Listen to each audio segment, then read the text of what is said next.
Когда мы приходим в театр на спектакль, либо посещаем какое-нибудь мероприятие, для нас, для зрителей, там уже все красиво, уже все подготовлено, и сцена оформлена, и декорации.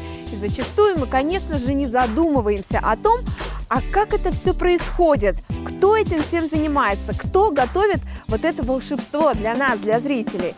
Сегодня как раз об этом и поговорим. Друзья, это программа Тува Live Talk, и сегодня у нас в гостях Айдын Мангуш. Добрый день, Айдын. Здравствуйте. Айдын Мангуш – художник-технолог сцены, заведующий художественно-постановочной частью Тувинского национального театра имени Кокола. В 2008 году окончил Санкт-Петербургскую госакадемию театрального искусства по отделению технологии художественного оформления спектакля. Уже 13 лет работает в Тувинском национальном театре, руководит целым комплексом производственных работ для воплощения замысла художника-постановщика. Айдын Мангуш определяет производственно-техническую политику театра, организуя изготовление декораций для спектаклей и полностью всей сценографии. Айдын, расскажите, пожалуйста, чем занимается художник-технолог сцены? Художник-технолог – это специалист в области технологии художественного оформления концертов, спектаклей, в первую очередь, концертов, массовых мероприятий вот, и так далее. Ну, владеет всеми методами, приемами по технологическому изготовлению, декорации, оформлению и так далее. То есть, получается, ваша деятельность, она связана больше вот с какими-то техническими моментами, нежели вот там, не знаю, креатив и вот какое-то творчество? Ну, художник-технолог, в основном, у него к технологическому, да, вот, к техническому стороне, да, то есть в основном художник и режиссер, например, какое мероприятие, да, вот, придумывает идею, да, вот, а технолог, художник-технолог эту идею воплощает на сцену, вот, скорее всего, технологическому. А сколько учатся на художника-технолога, да, и почему вы выбрали именно такую профессию? Я учился в нашем училище искусств, нынче колледж искусств в художественном отделении, и закончил это после окончания надо продолжать обучение, вот, и вот выбрал профессию художника-технолога, то, что вот в то время в театре нужны были специалисты, художник-постановщик, художник-технолог, так как я к технологическому ведению, у меня там был интерес, да, вот, интерес к техническому, например, я там, когда учился в школе, я в свое время, у меня было хобби или внимание к техническому вот, развитию, да, там, электроника, там, например, да, вот, компьютерные технологии, вот, которые только что начали появляться, вот, к этому интерес было. И смотрю, у меня было художественное образование и технологическое вот это связано. То вот, есть вы нашли, да, как свое художественное образование объединить со своими способностями, да? Да. Но я так понимаю, правильно, да, что вы сначала выяснили, что требуется такой специалист, что есть такие вакансии у нас в театре, и, соответственно, решили поехать в Санкт-Петербург, правильно, в академию? Да. Ну, когда мы учились в училище искусств, к нам приходил главный художник Начин Гаролович. Он пришел там встреча с студентами, вот, там он говорил, что нужны специалисты в театр, что ну, вот набирает набор, это такие профессии. А есть что-то общее вот у вашей профессии с дизайнерами, например? Дизайнерами, ну, видите, тут в театре дизайнерские вот тоже ну, в спектаклях бывает, можно дизайнерский подход, можно художественный подход. Ну, я думаю, тут тоже что-то, какой-то связь есть, но в дизайнерском смысле, скорее всего, наверное, вот технолога материальный, да, вот материальное видение больше. А вот как вы думаете, сейчас вообще вот эта профессия, она востребована среди молодежи? Есть ли на нее спрос? Ну, это специальность, узкая специальность, получается. Ну, да, это да. конкретно для, например, вот для сцены, да, вот, для оформления сцены, для какого-нибудь мероприятия, для оформления мероприятий массовых. Вот, к этому. А для молодежи, вот я могу по-другому, можно сказать, да, вот в театре специалисты, кадры очень необходимо, да, вот новые будущие кадры еще. Вот технологии обязательно надо в театр. Вот студентов надо, не студентов, а молодежь надо привлекать ну, кто интересуется театром. А как вы думаете, как можно вот, популяризировать вот эту вот профессию достаточно, ну, узконаправленно, чтобы молодежь заинтересовалась, чтобы приняли такое решение, пойти вот именно обучиться вот именно на эту профессию? Ну, надо часто ходить в театр. Вот к этому, ну, надо наших специалистов, чтобы было, надо отправить учиться, какое желание есть. Наш это выпускает два вуза в основном, да, вот. Это МХАТ, школа-студия МХАТ при Московском художественном театре и Государственный институт технических искусств, раньше Санкт-Петербургская государственная театральная академия. Это вот то, что вы окончили? Да, да. Я там факультет сценографии и технологии закончил. Вот там. Ну вот я знаю, что не так давно вы проводили мастер-класс вместе с коллегами, как раз-таки вот для художников-постановщиков. Да, проводил. Вот расскажите об этом поподробнее. Для кого этот мастер-класс? Зачем он был организован? Это пригласили провести про технологии изготовления театральных декораций нашей республиканской народного творчества. Я там согласился. И так-то семинары, я думаю, надо часто проводить, так как народный театр сейчас вот быстро, бурно развивается, я так думаю. А для кого был этот семинар? Этот семинар был в основном для художников, постановщиков, художников, клубных художников, да, вот. Которые по районам работают, да? Да, в районах республики, в наших клубах, народных театрах. И было, чтобы было представление про изготовление театральных декораций, да, и технологии изготовления декораций, с каким материалом делается.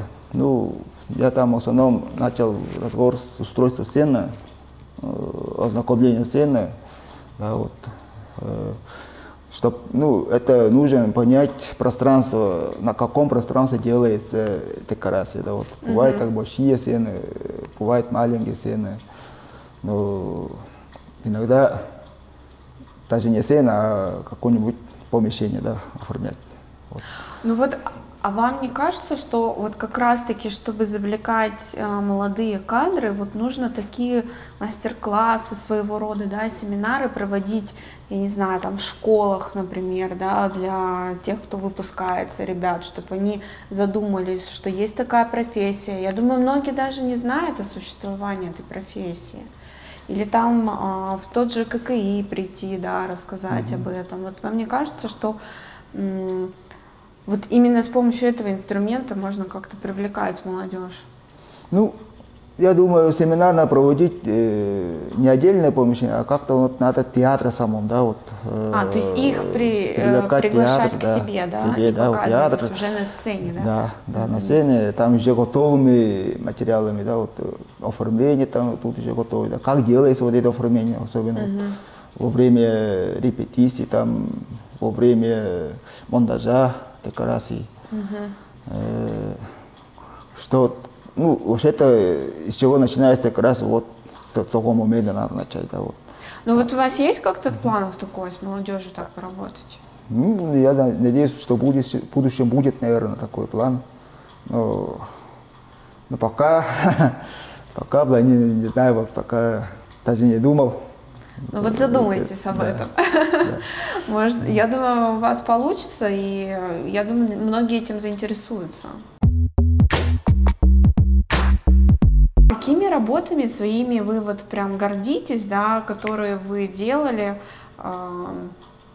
которые вы оформляли? Ну, я думаю, вот первый день работы театра, да, вот с самого начала, самый такой запоминающий спектакль. Это пришел на работу, тут спектакль «Кульдегин». Только начали. Уже процесс был, я к этому процессу уже как технолог подходил, да. Тут художник-постановщиком был Начин Каролович Шалык, и главное, и режиссером был Алексей Каролович. Вот. Это спектакль как-то для меня как экзамен получился. Вот это самый такой запоминающий спектакль для меня. Ну вы прошли этот экзамен? Да. А скажите, можно ли вот одним цветом оформить полностью сцену? Ну, зависит каждый мероприятие, наверное, свою вот это, да, вот там видение, да, как оно будет оформляться. Я думаю, можно, конечно, если вот по требованию спектакля, по требованию оформления, да, вот художника, ну, конечно, можно. Вот идеи, образы, как к вам приходят, чем вы вдохновляетесь? Идеи, образы вдохновляют в первую очередь художники, постановщики и режиссер. Вот, вдохновение дают, да, как они смотрят на свою будущую вот этот спектакль, да, спектакль, детище, вот, будущее, вот, как они смотрят, вот это меня вдохновляет. То есть вы активно в связке работаете, вы прям обсуждаете, да? Да. То есть получается, что вы полностью зависите от режиссера? Да, ну, с одной стороны, да, но с другой стороны зависит от художника-постановщика, и еще и другие факторы влияют, да, вот, например, с какого материала, да, вот, опять же. Какого материала хотят режиссер и художник, то есть у них представление какое-то будет. Вот это и зависит все. Ну а вы как-то вносите, вы говорите, нет, вот лучше вот это возьмем. Ну, бывает, да, тоже. Бывает момент. Но художник у нас, например, вот Начин Каролович, он очень опытный художник. Он, как сразу я начинаю говорить, вот такой материал, вот он уже заранее все это обдумал, уже вот, все. Там лучшие стороны и плохую сторону он все уже, то есть, разобрал он, и он знает. Вот. А я тут уже подхожу, и, ну, иногда бывает так, что, да, вот, на 100% я соглашаю, но иногда бывает такое, надо менять материал, да, потому что иногда бывает, вроде бы теоретически все это хорошо смотрится, все получится, и все выполняемо, но когда начинаем это все реализировать на сцене, да, это уже начинает там свою, да, там непредвиденные нюансы там. У вас бывали когда-нибудь такие случаи, что там, например, идет спектакль, да, и что-то где-то, не знаю, отламывается, обрывается, еще что-то, вот именно из декораций? Да, это часто. Во-первых, ну, это когда новый спектакль, когда первый раз на сцену приносим, да, декорации. Тут же у нас начнется репетиция, и появляются какие-то недоделки там, или непредвиденные какие-то моменты, да, вот. Или режиссер там хотел чего-то там изменить, да, быстренько, вот бывают такие моменты, да. Либо вообще непонятные какие-то вот вещи иногда появляются. Это когда надо было вот такую, а на самом деле получился у нас совсем другой. Вот, например, декорации, да. Вот. Мы-то думали, декорацию вот так надо делать, а на самом деле получился чуть-чуть по-другому. Вот. Ну, придется все это доделать прямо на сцене во время репетиции. А вот когда уже не репетиция, когда уже вот зрители сидят в зале, да, и происходит все действие, и вдруг что-то идет не так, что вы делаете в этот момент? Ну, мы стараемся, чтобы такого не случилось в первую, да, очередь, чтобы все было много раз репетировано, проверено. Вот. И перед тем, как ставить, тоже 100 раз надо проверить. Вот хотелось бы вас спросить про то, что вы предпочитаете, классическое оформление или арт? Ну, в театре, я думаю, и то предпочтительнее, потому что классические, ну, иногда бывает классические оформления, это все в рамках, да, какие-то вот там золото, там черный или что-то там, прямые линии, классические какие-то вот красивые тоже. И арт, художественный образ тоже. Я думаю, и то используем в театре. А что вот из русской классики и из тувинской вы бы хотели оформить? Ну, мне и то, и русские классики, и тувинские классики, да, вот национальные классики. Ну, театр, я думаю, тут без разницы, наверное.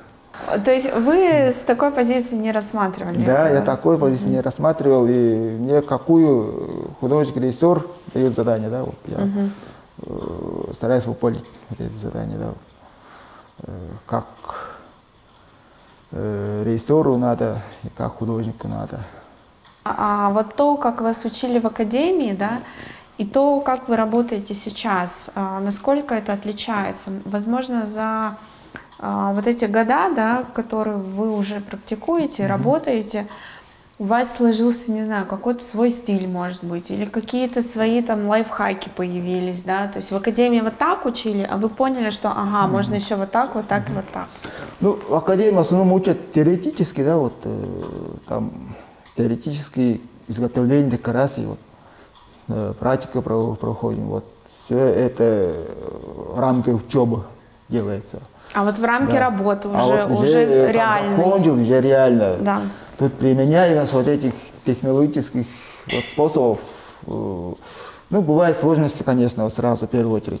Учат, там теория, да, вот реальности сейчас совсем... Немножко иначе. Да, все, иначе. Тут у нас, видите, учеба там было, все учимся, там виртуальный театр создаем, да, вот, виртуальные декорации создаем, да, вот, ну, примерно там офис там делается, вот это. Или у нас же так учеба была взять у кого-то знаменитого художника эскиз, да, из этого воплощать, все документации делать и виртуально все это делать, ну, я имею в виду документально на учебном материале делается, там пособие там использовать, да, там, вот, которые учат. Расчеты там много чего делать, да, вот. А когда начинаем реально работать, вот даже время на расчетов не хватает. То есть тут нам надо, уже срок ставлен, надо на этот срок уже успеть все это делать. Да, вот. У вас не было желания вот после окончания академии работать где-то вот в театре, не знаю, в Питере, например, в том же? Да, было желание. Хотел самого себя еще развивать как-то вот со стороны технолога. Да. Ну, я приехал, потому что у меня тут семья была. Ну, вот, хотел приехать к себе домой. Ну, получается, у вас была возможность и там немножко поработать, да, не только учиться, но еще и поработать, да, в реальной сфере. И здесь. И вот есть какая-то принципиальная разница? Да, есть. Вот, например, заключается вот именно в материалах. Вот в больших городах, да, вот магазины, там у них разные материалы имеются. Ну то есть да, там больше выбора, да, выбора больше, да, вот, например, если вот трубы у нас, да, вот алюминиевые, у нас сейчас в последнее время тоже там в магазинах я вижу, да, уже появляется. А когда я учился, в то время у них было разное ассортимент, да, вот плоское, то круглое, там труб алюминиевых, вот это разные. Можно из этого что-то сделать, можно было. А приехал туда, тут у нас вот ассортимент выбора намного меньше. Надо каким-то способом, другим способом или каким-то способом, методом все это делать, да. Вот. Вы заказываете, наверное, откуда-то материал? Ну, в основном из интернета заказываем материал, да. Вот. А вы как-то повышаете квалификацию свою? Да, у нас семинары много проходят в России, да. Вот недавно в Новосибирске проходили семинары. Ну, там мы отправляем в основном наших там специалистов, ребята по свету, по звуку, да, чтобы они свое повышение. И технологов тоже. Ну, я уже несколько раз был в таких семинарах. И смотрю одно и то же иногда, да, материал. Ну, я в основном на семинарах смотрю и на новый материал, который появился, да, именно на новый. Айдын, расскажите, вот из последних спектаклей, что вы делали, или вот что уже скоро выйдет, может быть? Ну, последний спектакль это Тинмейнин мужралдары, вот этот спектакль, да. Это тувинское название такой. Это недавно премьера была. Вот.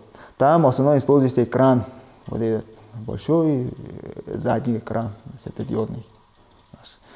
Этот экран режиссеру надо связывать с живыми актерами.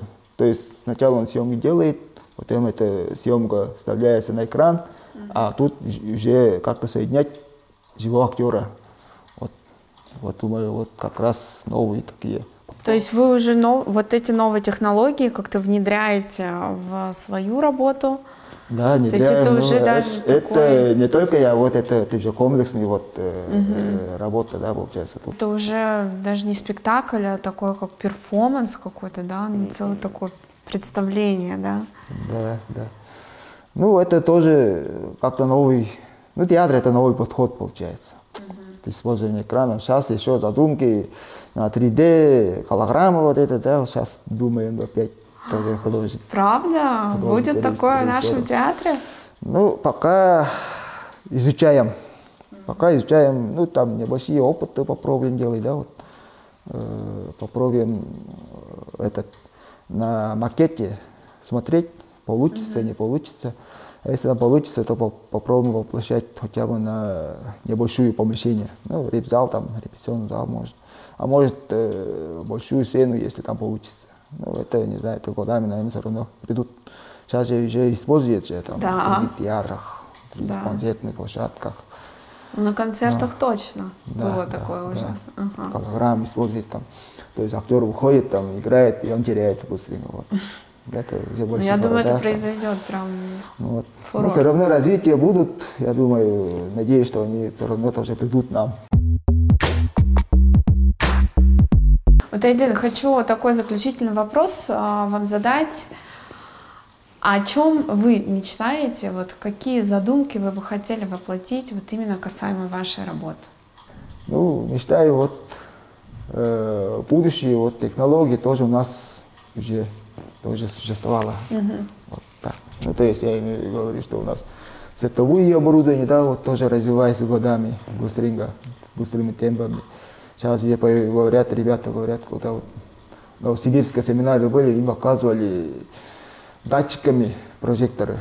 То есть на актера одевается этот датчик, и актер ходит, а этот прожектор сам по себе за этим актером следят. Да, и звуковые тоже есть, говорят, микрофоны есть такие тоже. Тоже вставляется датчик, и звук идет по актеру вместе. Типа, то есть там в Новосибирске это уже применяют? Показывали ребятам, но уже есть, оказывается. Тоже. Ну, это тоже реализируемо, но это уже не в этом, но в будущем. Айдын, спасибо вам большое. Я желаю, чтобы как можно больше всяких новинок, новых технологий приходило в театр, тем самым привлекало все больше и больше зрителей. Друзья, ходите в театр. Я вам очень благодарна. Вы пришли, рассказали о достаточно интересной профессии, о которой, я думаю, многие до этого момента даже не знали. Но вот сейчас мы немножко приоткрыли завесу тайны. И думаю, что интересоваться будут этим намного больше. Спасибо большое. Спасибо.